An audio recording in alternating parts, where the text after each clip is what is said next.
to the old JPNN. It's a brand new week. We're back from Texas. We've got a decent amount of news. There's been some announcements today. It's been a pretty action-packed Monday. So let's go ahead and jump into the news.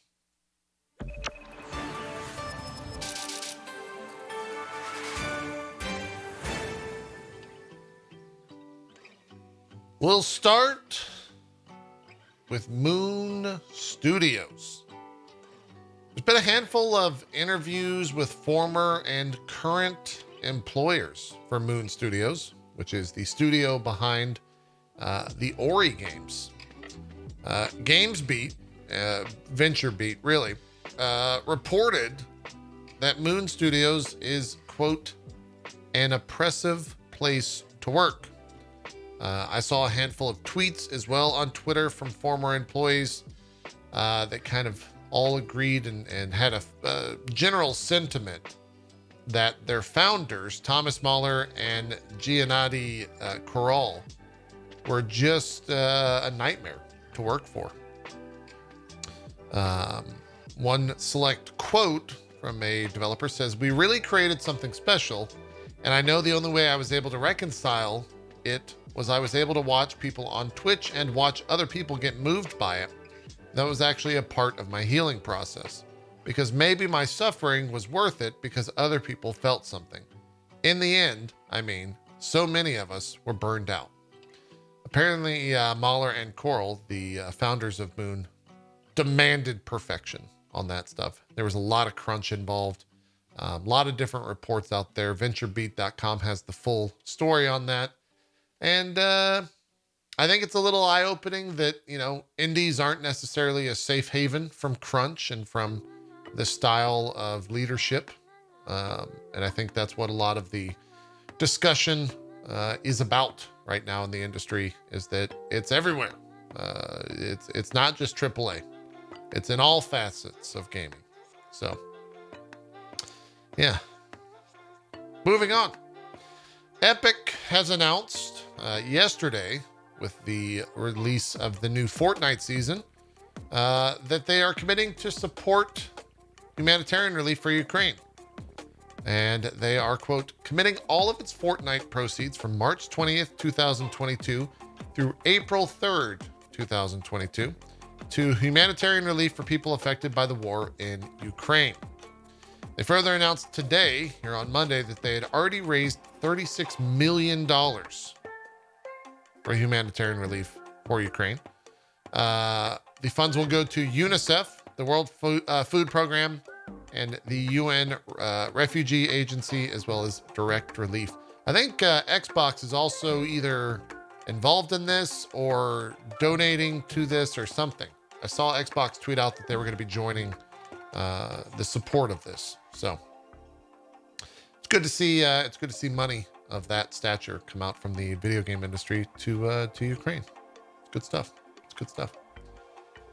On the 24th, we've got GDC happening. There is a briefing called the Building Next Gen Games for PSVR 2 with Unity panel, or presentation, really. It's aimed toward devs. Most likely won't be consumer facing at all. They're going to be talking most likely about the headset, and they put out a quote and said they are planning to explore the headset's improved graphics, performance, and cutting-edge hardware. Might be able to see a little bit more on PSVR 2 from that. We'll keep an eye on it as we get closer to the 24th and that presentation. One of the big bits of news here on this Monday is that PlayStation has acquired Haven. Haven, of course, is the new studio that's been around for a little bit over a year by Jade Raymond. There was no amount disclosed. They posted a very long statement from Jade. Kind of, your general statement of upon joining a studio and all that. It really makes you wonder what AAA game they're working on. I was kind of talking about it before we started recording that I think PlayStation has some sort of, I have to say this without appearing as a fanboy, but there's a sense of, there's a level, I guess, of quality that a PlayStation first party studio kind of puts out And the fact that PlayStation saw whatever Haven was working on with Jade at the helm, and it kind of met that, is exciting. I'm curious what that game actually is, and I'm curious when we actually hear more about that. But congratulations to everyone over at Haven, and maybe even congratulations to PlayStation for acquiring Haven.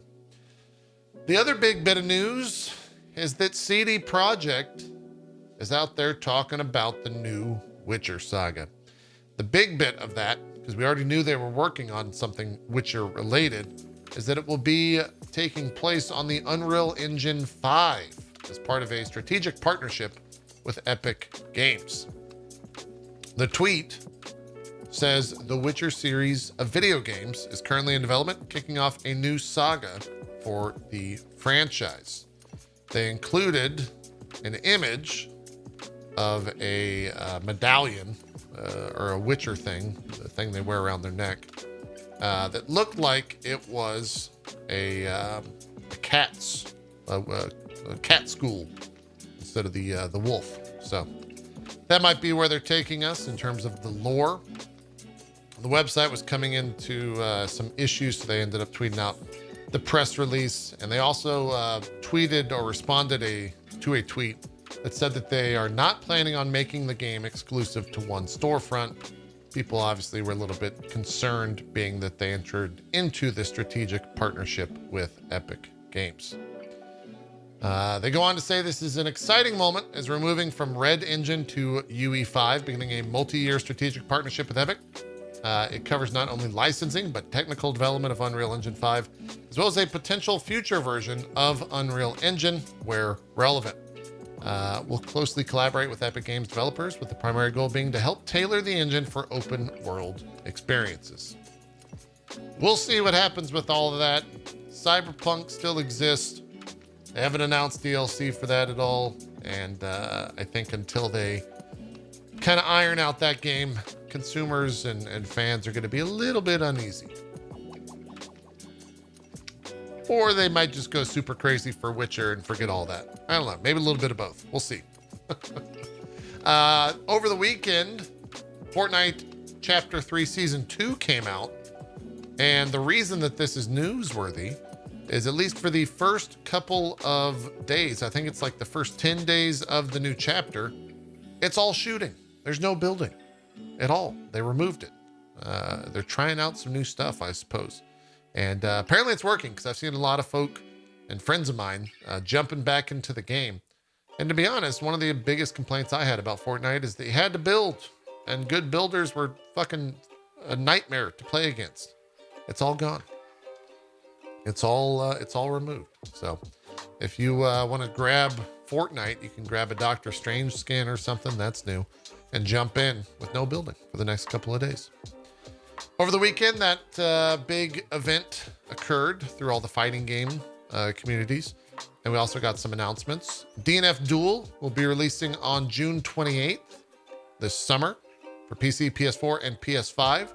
And they are also promising rollback netcode for, quote, smooth online matches. I think we also got a character trailer for that. If you want to go check that out, I'm not going to spoil who it is. You can find it on your own. Guilty Gear Strive as well, another fighting game that was present at that big event in Japan, will be getting a second season of DLC updates. And the big announcement was that it's getting crossplay across the PlayStation platform and PC or Steam, which is great. I think that's very, very good for a healthy community within that game. I think that's only going to push that game even further, especially with the announcement of the second season of DLC. They showed their final character for season 1. That trailer is now available. I will not spoil who it is, so if you want to check that out on your own time, please do so. The character looks really badass. We'll be watching it on trailer time this coming Wednesday. Square Enix has announced some really weird stuff, as I guess the internet started thinking that they were going to just straight up cancel support for the game.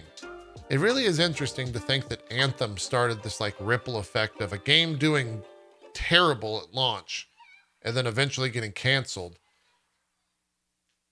They put out a statement and it reads as following. I'll even show you the statement as I'm reading it, because it's an odd thing for a company to do. It's just strange. It says, is the continuing service in danger? No, there are no plans to reduce the scale of development on Babylon's Fall. Content up to the end of Season 2 is now practically complete, and we have started to work on Season 3 and beyond. We will continue to provide new content for the game and make improvements based on player feedback, striving to keep existing players playing and to attract newcomers. We would like to thank all Sentinels already enjoying the world of Babylon's Fall, as we look forward to welcoming more of you in the future. The Babylon's Fall development team. It's weird. It's weird.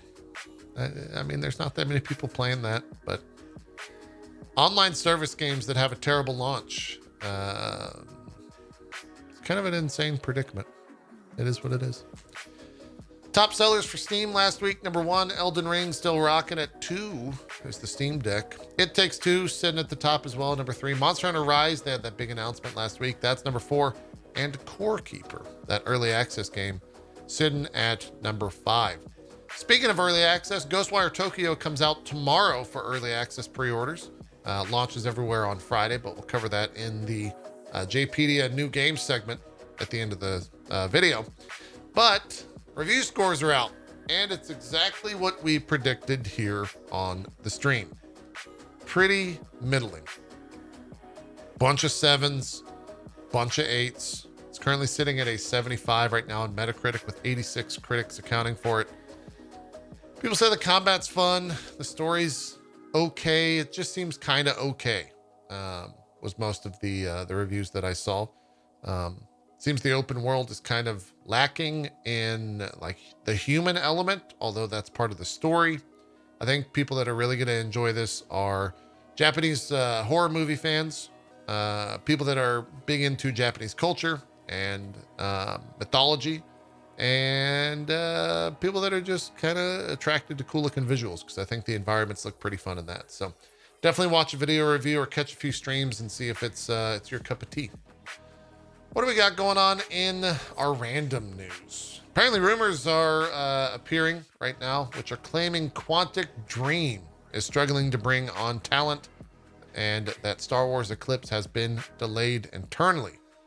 From my point of view, working for David Cage does sound like a fucking nightmare and not something I would be interested in. GamesRadar.com got an email, and a Quantic Dream representative rebuffed the rumors of Star Wars Eclipse delay on the grounds that a release window was never confirmed.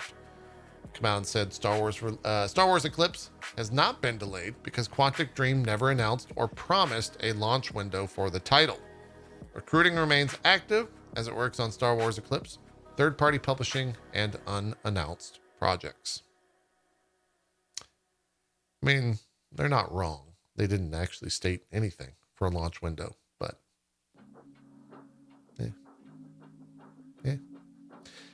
Netflix announced a Tekken Bloodline, a new animated series coming to the platform later this year. They put out a trailer. My chat said it looked okay. I've not seen the trailer yet. You can check it out if you want. Doesn't feature any lava, apparently, and I don't think there's any Panda or Kuma as well. So that trailer is a 0 out of 10.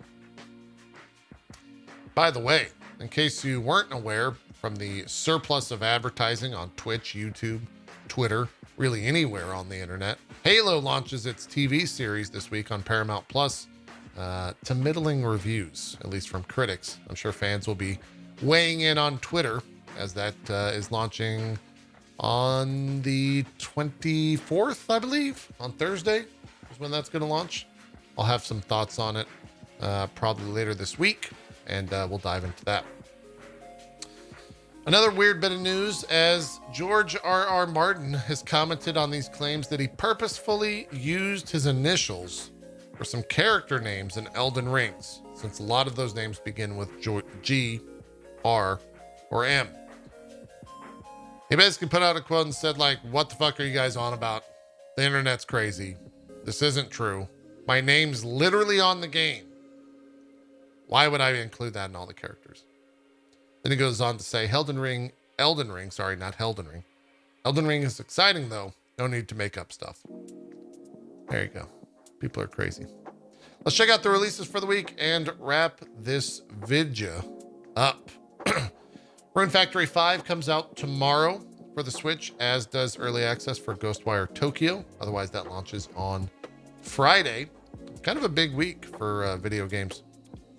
We've got a Memoir Blue coming out on the 24th. Friday, big day. We got 3 big games. Tiny Tina's Wonderlands launching, Kirby and the Forgotten Land for any Nintendo fans out there, and Ghostwire Tokyo. So probably gonna have a bunch to play. Most people are kind of finishing up their Elden Ring playthroughs right now, and most people are hitting start on a brand new playthrough right after that. But if you're looking for something else, those 3 games might be something to tide you over until whatever the next big release is. So let us know in the comments what you're playing. And here on the stream, we'll probably be checking 2 out of 3 of those out. I don't think we're going to see Kirby, but I am interested in the memes. I want to see what Big Mouth Kirby can really get himself into. That's going to do it, though, for JPNN. Thank you so much for watching. We'll be back Wednesday with another episode of the show. We're out of here. Have a good one. Bye-bye.